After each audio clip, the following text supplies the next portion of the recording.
Long before any evil had arisen, the boundless goodness of the Creator reigned supreme throughout the heavens, and every angel shone with pure, radiant light, offering adoration to their Maker. Among these celestial beings, Lucifer, the morning star, stood out as the brightest and most magnificent of all, God's masterpiece, fashioned first by his mighty hand and endowed with supreme wisdom, unfathomable power, and perfect beauty. Lucifer, second only to the Creator in intellect, carried the mantle of leadership among the heavenly hosts, guiding choirs of seraphim and cherubim in ceaseless praise. The seraphim, living flames of divine love, and the cherubim, guardians of holy mysteries, joined their harmonious song under his direction. Yet, hidden beneath that brilliance, pride stirred in Lucifer's heart. Blinded by his own radiance, he began to question if his light might surpass even the glory of the Creator. Lightweight thoughts, like sparks, kindled into a flame of ambition, causing him to neglect his divine duties and drift into secrecy and introspection. Gabriel, noticing a shift in his countenance, approached him and asked with gentle concern, "Beloved brother, what weight burdens your heart? Your light, once a guiding star to us all, now wavers." Lucifer offered only vague reassurances, for his mind had already begun to wander beyond his station. With infinite compassion, God called Lucifer aside, enveloping him in divine stillness.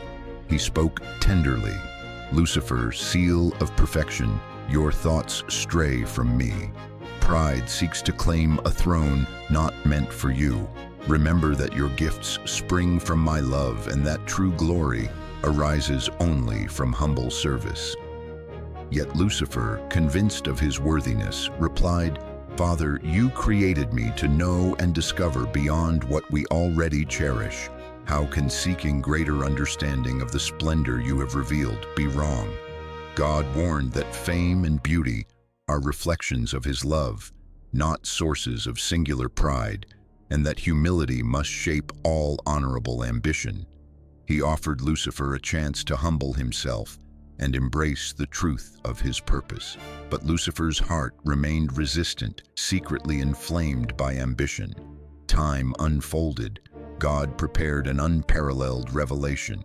He summoned all angels to a great assembly, and the heavens fell silent as the Creator declared his plan to fashion a physical universe where galaxies would swirl and life would flourish.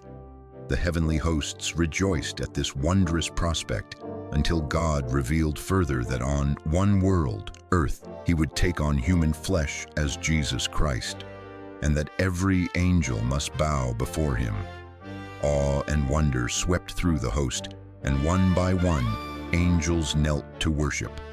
All except Lucifer. His pride exploded into open defiance.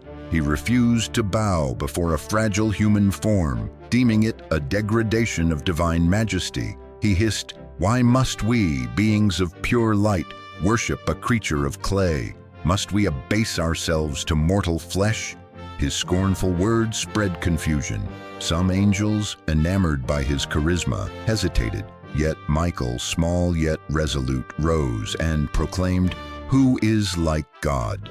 His cry, simple yet profound, pierced the rebellion's heart, reminding each angel of its true origin and purpose. With that cry, Michael rallied the faithful, standing firm in unwavering humility and love for the Creator. Lucifer's countenance twisted with rage and humiliation as he watched his once admiring listeners turn away from him, their hearts anchored in loyalty to God's decree. Thus began the first rebellion in all creation. Lucifer, now consumed by his own tainted light, became Satan, the adversary. He gathered 1/3 of the heavenly host to follow him, promising them a dominion where they might reign free of subservience. The war that followed shook the very foundations of heaven. Lucifer's fallen angels wielded corrupted radiance as weapons of defiance, their wings darkened by betrayal. Opposing them, Michael and the faithful stood firm, shielded by unshakable faith and love. Swords of pure light clashed with blades of twisted brilliance in a cataclysmic battle that fractured the celestial harmony. Michael, though outnumbered, fought with a humility that empowered his strength. His cry of, "Who is like God?" rang through the conflict, rallying the faithful and scattering the darkness. Separated from divine light, the fallen morning star became Satan, consumed by vengeance. Hell was not merely a place of fire, but an eternal state of isolation, a reflection of the perfect order from which he was banished. His hatred, like a burning branch, turned toward earth, the new world fashioned in God's image. There, he vowed to corrupt what he could not possess. In Eden, he appeared as a cunning serpent, whispering to Eve doubts about God's intentions and sowing the seed of rebellion in the hearts of humankind. His deception ushered sin and death into the world, setting humanity on a path of struggle between darkness and light. Throughout history, Satan's influence persisted as subtle whispers in human hearts, driving envy, pride, and despair. Yet in every era, God's love and justice manifested through prophets, evangelists, and martyrs who resisted the darkness. In the New Testament, Christ's victory over sin and death foreshadowed the ultimate defeat of this adversary. Finally, in the book of Revelation, the aged Apostle John penned visions where Satan, depicted as the ancient serpent and great dragon, would be bound for 1,000 years, released for a final rebellion, only to be consumed by fire from heaven and cast into the lake of fire forever, sealing divine justice. Satan's narrative reminds us that any being, no matter how resplendent, can fall when seduced by pride and selfish ambition. Yet through the incarnation, God becoming flesh in Jesus Christ, divine love triumphed over the rebellion's initial ascendancy. Humanity's struggle continues today as we choose between humility and pride, selflessness and self-indulgence. Though evil often seems loud and pervasive, it is but a fleeting shadow against the eternal fabric of divine goodness.